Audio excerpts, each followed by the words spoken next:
Kasus masalah pecah perawan deh ya. Nikah bukan hanya tabungan atau uang di bulanan gue yang diambil sama dia. Kayak, "Ma, mau mabuk dong." Gue bajingan nih, tapi belum bajingan banget. Ketemu sama dia, wah tambah bajingan. Kita setiap malamnya gitu ya kan. Gue nekat, gue terobos jalan 5 jam yang gue dari awal gue pacaran sama dia sampai gue nikah, sampai akhirnya kita memutuskan cerai. Itu sekali tapi dahsyat tau lu bilang gitu.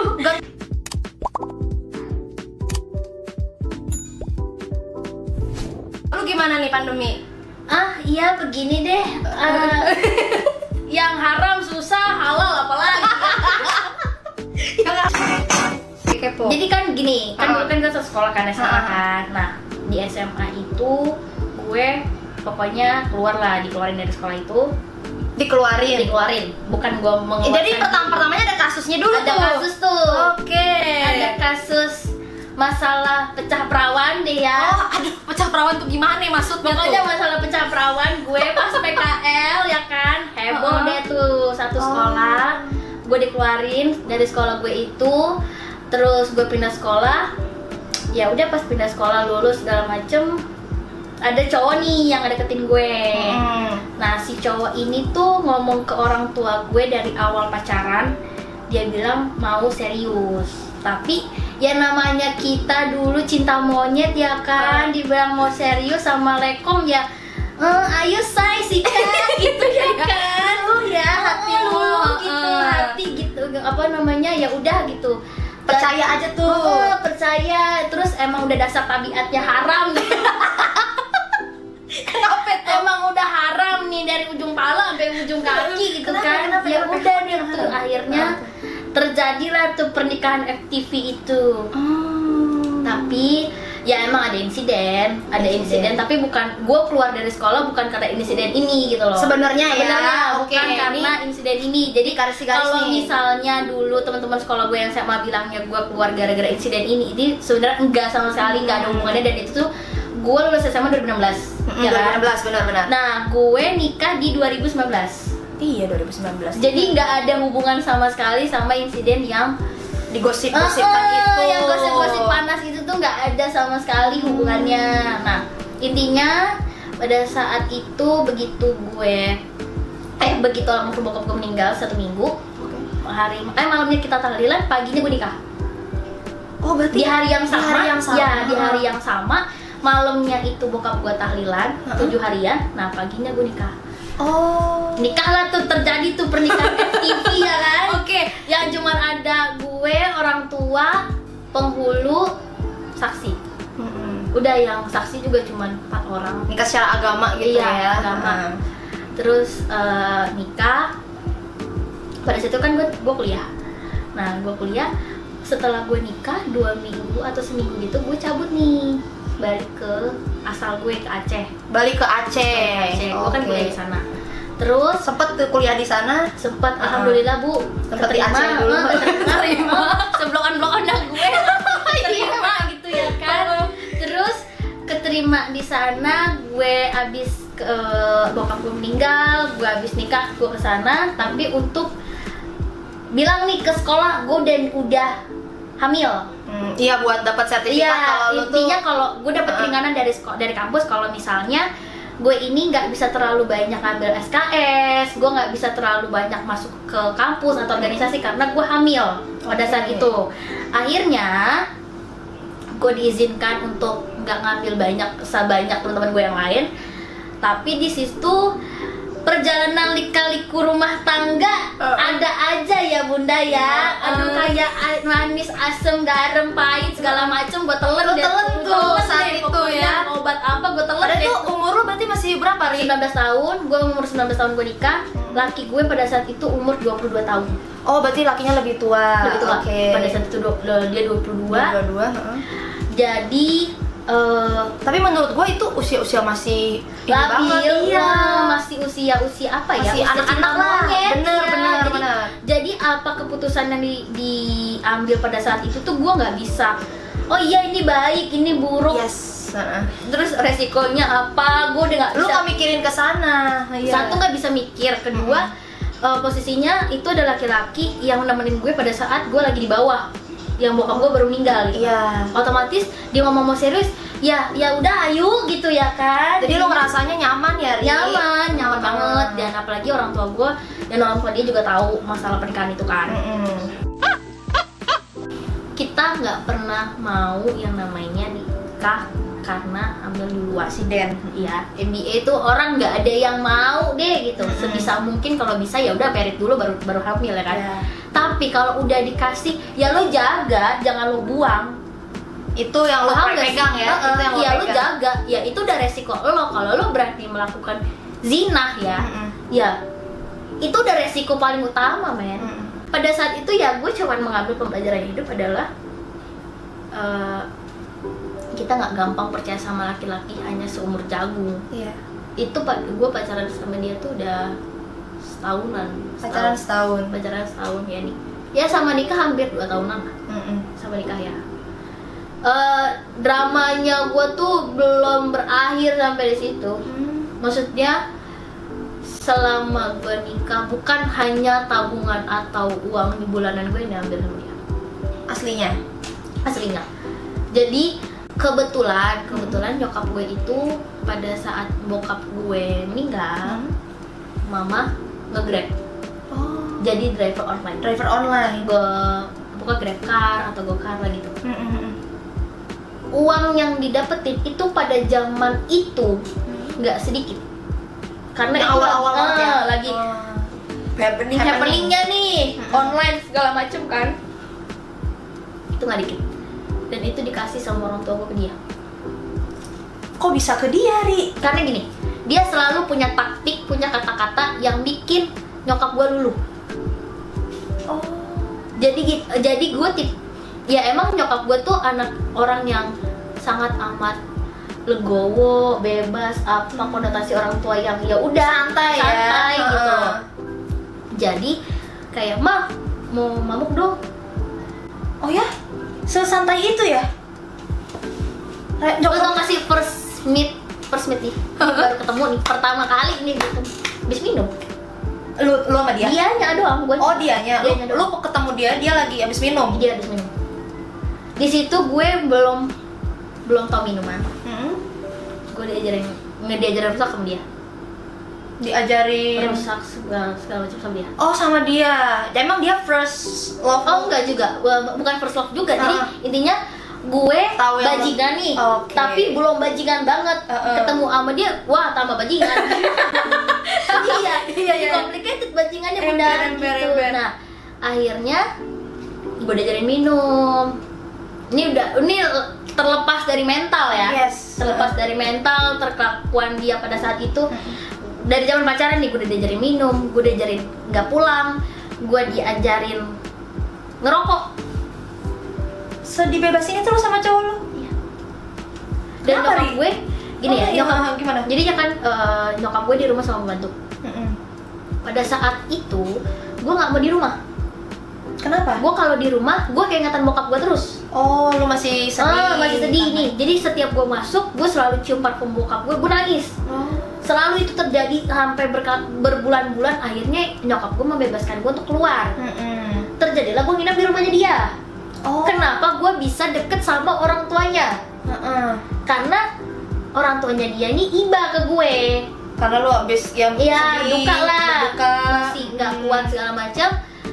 Ternyata momen ini dimanfaatkan sama dia buat ngerusak gue.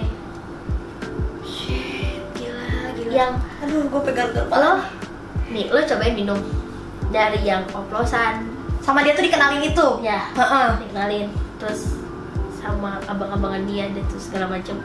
Ini loh, minumannya ini minuman ini. Nah, Lu tenang deh tuh nanti gitu. Pokoknya nanti kamu lupa deh tuh sama masalah orang tua kamu, lupa sama penyakit bipolar kamu, segala macem gitu. Oh saat itu lu udah sadar kalau lu punya bipolar? Udah, gue udah tahu dari kecil gue emang punya bipolar. Oh dari kecil? Dari kecil emang gue tahu gue punya bipolar. Nah, terus gue cobain dong, bau kan, gitu kan. Ansi nih, gue bilang gitu. Nggak boleh, aku cuma dikasih seloki. Tuh ngerti aja. Seloki itu segini, seloki. Oh segini kecil. Minum seloki. Enak kak? Enggak, bau gue bilang. Iya bener, bau kan? Enggak bau gue. Oh ya udah cari ganti yang lain, ganti katanya. berbagai macam variasi deh tuh. Oh, dikasih depan lu tuh. Dikasih di depan gue. Warna merah ada, hitam ada, putih ada, terus Hijau ada gitu. enggak. Oh, enggak. Warna apa ya? Biru. Warna pink ada, pink susu. Gue curiga ini ya, minuman pink lava ya. Iya bener. Gue cobain deh tuh kan. Bilang kok banyak saudara, kata gue gitu kan. Nah, kan sekolah gue perhotelan. Setelah gue dipindahin di DO dari sekolah lama, gue masuk ke sekolah baru, di situ tuh ada pelajaran bartender. Oke. Ada. Tapi setiap gue bikin minuman, gue gak pernah nyobain. Oh. Gue cuma ngikutin resep. Gue suruh temen gue yang cowok ya nyobain, udah enak belum, apa segala macam gitu. Gara-gara dia, gue jadi doyan. Sialan. Gara-gara dia, punya pembelajaran bartender, gue paling depan nih. Pokoknya Ketagihan nih gue nih. gue bagian yang doyan nih pokoknya. Gue bagian. Pokoknya Pak, saya masuk ruang praktek duluan deh. Ibaratnya candu tuh udah candu Iya, pisan udah ya. candu nggak usah gula gitu. Kayak, aduh gue kalau nggak minum sehari gue nggak bisa nih. Oh, sampai udah ke titik itu loh. Wow. Karena gue Bergantung ya. bukan kan sebelumnya kan gue bilang 24/7 nih teleponan sama dia. Kenapa dia bisa melakukan itu sama gue? Karena di Jakarta 24/7 kita ketemu. Oh. Kan gue tinggal di rumahnya dia. Bener. Gue nginep di rumah dia yang awalnya yang nggak punya baju nih. Diminjemin baju adiknya. Awalnya. Gue baju 2. Tiap keluar 2 selama hari. Sampai selemari bener. Pindah lu di situ. Iya. Dan orang tuanya juga emang fun ya. Fun. Maksudnya lu mau ditinggal sini juga It's boleh. okay, nggak apa-apa gitu. Ya udah terserah kamu katanya. Ya kakaknya kenal gue, saudaranya kenal gue.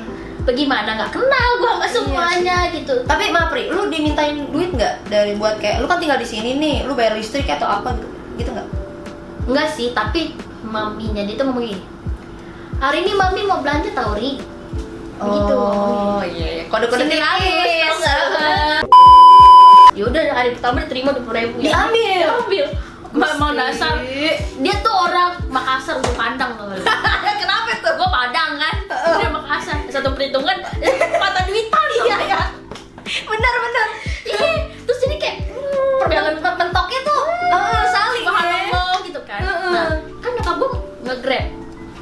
Tiap hari, tiap malam nyokap gue tuh selalu nyamperin gue Ke situ. ke situ. Oh. Nongkrong kan gue tuh. Itu rumahnya dia tuh jadi base camp. Wih, gaul pisan ya orang tuanya. Iya, gaul nauzubillah. Bukan lagi.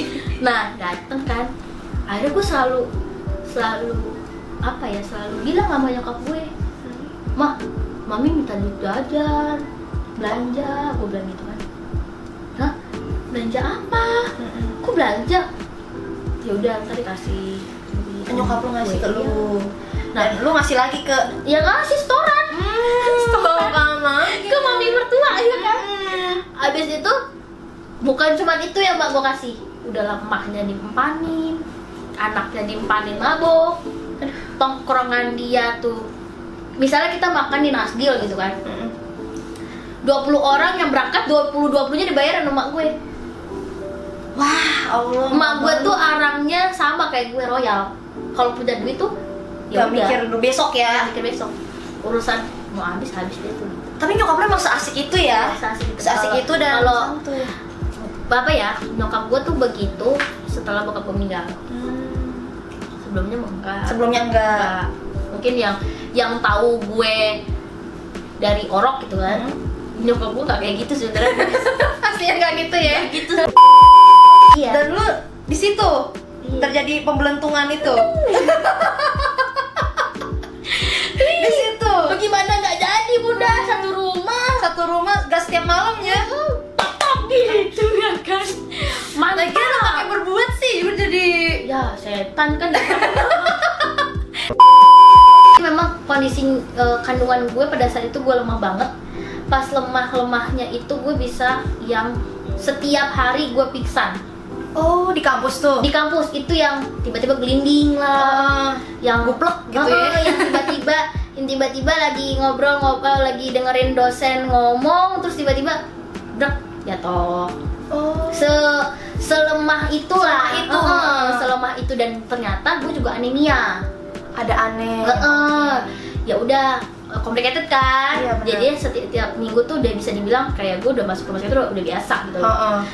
Akhirnya laki gue memutuskan di kandungan gue 3 bulan itu balik ke dia datengin gue ke Aceh. Oh jadi laki lo mutusin buat ikut lo Oke ini. deh, aku pindah kerja ke sana. Aku temenin gitu aku ya. temenin kamu gitu kan. Dateng dia ke Aceh, terus cari kerja nih dengan apa adanya dia kan basicnya fotografi dan di sana tuh fotografer udah banyak. Jadi kayak mau ngapain lo ngambil di bidang yang sama gitu loh. Akhirnya dia dikasih kerjaan sama yang punya kos gue. Bapaknya yang punya kos gue. Dikasih lah tuh kerjaan. Nih, Bang mau nggak kerjaannya tapi di Banda Aceh? Oke, nggak apa-apa, dia bilang saya ambil. Itu bisa dibilang kerjanya buruh. Oh iya. Gitu. Habis itu dia kerja, dia datang ke Aceh, tapi kita LDR. Gue di Aceh Barat, dia di Banda Aceh. Di Banda Aceh, iya. Nah, dia kerja di sana, terus ya kita menjalani hari-hari dengan biasa gitu kan. Nggak ada rumah tangga yang nggak retak sama sekali, yang gue 24 jam ditelepon sama dia tuh, yang bener-bener pokoknya mati telepon lagi gitu. Jadi lu benar-benar nggak putus komunikasi ya? Sama sekali sampai 24 orang tuanya, jam misalnya orang tuanya nelfon nih, yang papi nelfon gitu, oh ya udah nggak apa-apa katanya dulu, oh nggak usah, dia matiin orang tuanya telepon, disambung 3 sama dia. Saking dia nggak mau kalau misalnya gue terhindar lah 1 detik dari dia gitu, istilah kata gitu. Gokil sih. Berarti itu. emang dia juga bucin ya? Banget, dia bucin banget. Dan bukan gue yang nyari-nyari cowok gitu ya, maksudnya bukan gue yang terlalu bucin dia, tapi dia bener-bener yang bucin. Dia nge-protect lo. Nah terus udah gitu, gue pernah di part yang dimana gue kerja kelompok nih, handphone gue mati. Itu dia nyariin gue ke semua teman-teman kosan gue. Diteleponin teman-teman kosan gue satu-satu sama dia, Riri kemana, bini gue kemana gitu. Sampai aduh semua dicemurin sama dia, seposesif itu, seprotektif itu. Tapi gue beruntung gitu loh, maksudnya punya suami yang ya gue nggak perlu capek-capek ngejagain dia. Dia ngasih karena dia benar-benar sadar ya. Dia benar-benar kayak memiliki gue cuma satu gitu loh. Cewek ini cuman gue punya dia doang. One and only situnya saat itu. Prioritas lah misalnya ya. Kamu tulang rusukku tuh bener loh, temuin tuh saat itu. Bener banget, tapi apa ya? Ada hikmahnya, ada pahitnya juga ya. Ada pelajaran juga. Jadi pada saat gue LDR, kita kan adem-adem aja nih, sama sekali nggak ada hubungan orang lain lah, apa segala macam nggak ada tuh. Kalau orang kan biasanya keretakan rumah tangga kalau nggak ekonomi orang ketiga kan. Nah itu kita tuh nggak ada karena supply dari keuangan alhamdulillah cukup, nggak berlebih ya tapi cukup gitu loh. Untuk gue pribadi cukup, untuk dia juga cukup, terus buat sekolah gue cukup gitu. Rumah tangga aman aja, tapi jeleknya si cowok ini ngejelekin gue sama mama mertua gue. Itu yang jadi lagi orang baru, saudara. Ya kan, ternyata masalah dalam rumah tangga itu nggak cuma tentang selingkuh ya, bukan cuma tentang selingkuh atau misalnya KDRT apa segala macam. Dia selama pernikahan sama gue, dari awal gue pacaran sama dia sampai gue nikah, sampai akhirnya kita memutuskan cerai, itu sekali tapi dahsyat tau bilang gitu. Berarti lo emang dapetin sosok background laki-laki yang menurut lo saat itu udah nih perfect banget, lo sesuai ekspektasi bertanggung jawab ya kan. Muka mah ya udahlah, saya udah yang manusia punya muka alhamdulillah ya kan. Iya benar.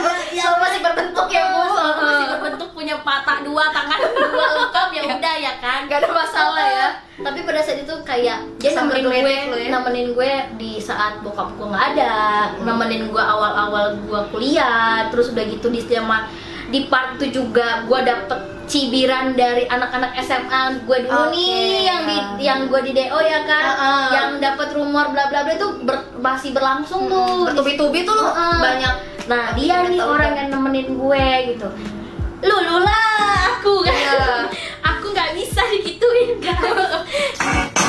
Jadi cerita gini, pada saat 1 minggu ini gue cuman kuliah 2 hari. Nah jadi sebelum gue dapet di jadwal ini, gue tuh udah punya firasat di 2 minggu ke belakang sebelumnya, kalau misalnya laki gue kenapa sih? Kayak ada Kan bikinnya berdua. iya benar. Kan? Iya. Bikinnya kan berdua nih. Bukan Bunda Maria ya kan ditiup jadi ya kan. Ember. Kayak dia gampar gue. Satu di depan umum, kedua perut gue ngehantem trotoar busway. Saat yang bersamaan kaki gue kelindes motor, aku ceraikan kamu. Dan lu cuma ditalak lewat Telepon. telepon yang Bandara. iya. Telepon gak pakai pulsa. Saya mau ke informasi itu, gue lari, gue langsung itu udah posisi udah Berdarah-darah ya. berdarah. Nih di dalam perut gue ada anak lo. Gue dateng deh tuh ke rumahnya dia kan, gak pakai bakbi buca cicu, pung gue lempar batu. Itu asli. Lu lempar batu rumahnya. Bukannya enggak, mungkin palanya cowok.